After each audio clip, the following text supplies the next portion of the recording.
pray for America, because the even bigger problem is not just Joe Biden, but Joe Biden, a frail president, versus a convicted felon, sex abuser, fraudster, coup plotter, serial liar, who is the other candidate for president. How do you solve a problem like Joe Biden? Well, Democrats are facing a few scenarios following Thursday's disastrous presidential debate, and none of them seem to be that great, according to the Sunday Times today. The party most definitely can't push aside Joe Biden. So, do they wait for him to step down? Do they pretend that Thursday never happened, that it was a one off? Do they keep campaigning or batten down the hatches and just wait for Donald Trump, perhaps, to sabotage himself? Well, joining me now with his analysis is Scott Lucas, Professor of US Politics at University College Dublin Clinton's Institute. Scott, good afternoon. Very good afternoon to you, Alexis. Scott, I was wondering, before we talk about Joe Biden, there is also a little bit of news concerning someone you and I have previously spoken about, which is Steve Bannon, of course, a key strategist advisor to Donald Trump in his first presidency. It looks like Steve Bannon has to report to jail on Monday. Oh, finally, Steve Bannon has to report, in this case, because of contempt of Congress, over refusing to testify into investigations over the uh, Capitol attack on January 6, 2021, an event in which he had a part, planning informally the war room to try to overthrow the 2020 election. Bannon almost went to prison, of course, because he was convicted in a fraud case, which involved effectively scamming people of money to pay for Donald Trump's the wall with Mexico, but Trump pardoned him before Bannon could serve time. That said, even though Bannon's going to prison, he's going to try to turn that to political advantage by playing the martyr. And indeed, one major U.S. channel unwisely has scheduled a primetime interview with him where there he's going to get to spout off for almost an hour, just simply prattling on about how he and Donald Trump are going to tear down the deep state to help all Americans.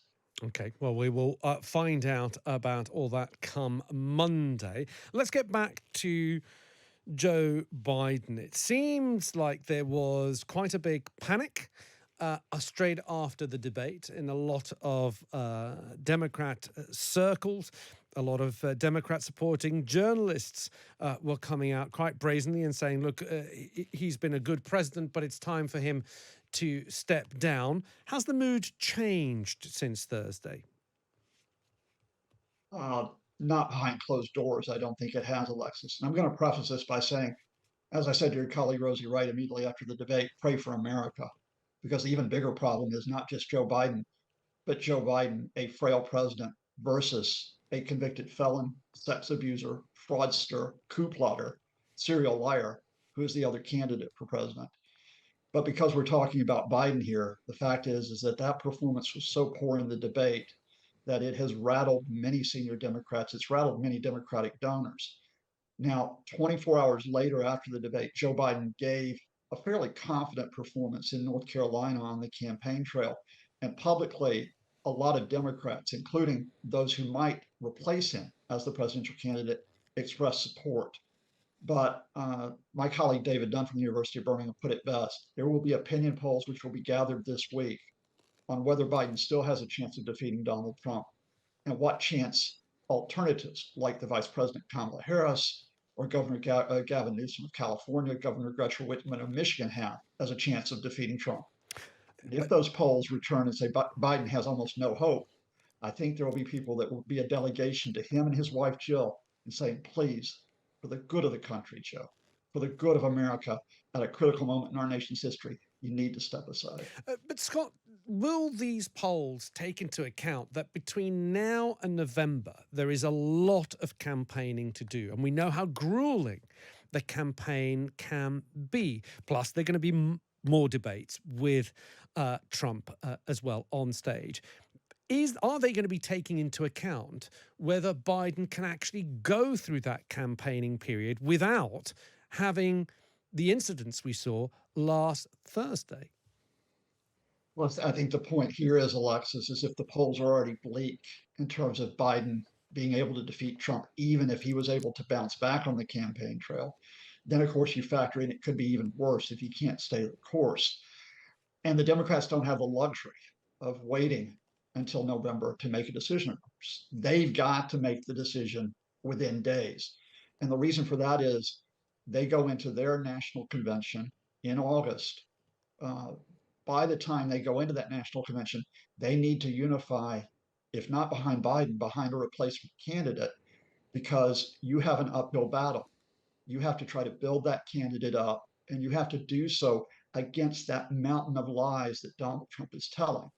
Because as soon as you replace Biden, let's be clear here, Trumpists will say, oh, the Democrats are weak, the Democrats are desperate, they're panicking. And somehow you've got to get back the narrative that you're competent, that you're decent, and that whoever that replacement for Biden is necessary to prevent the disaster that a Trump presidency would be for the country.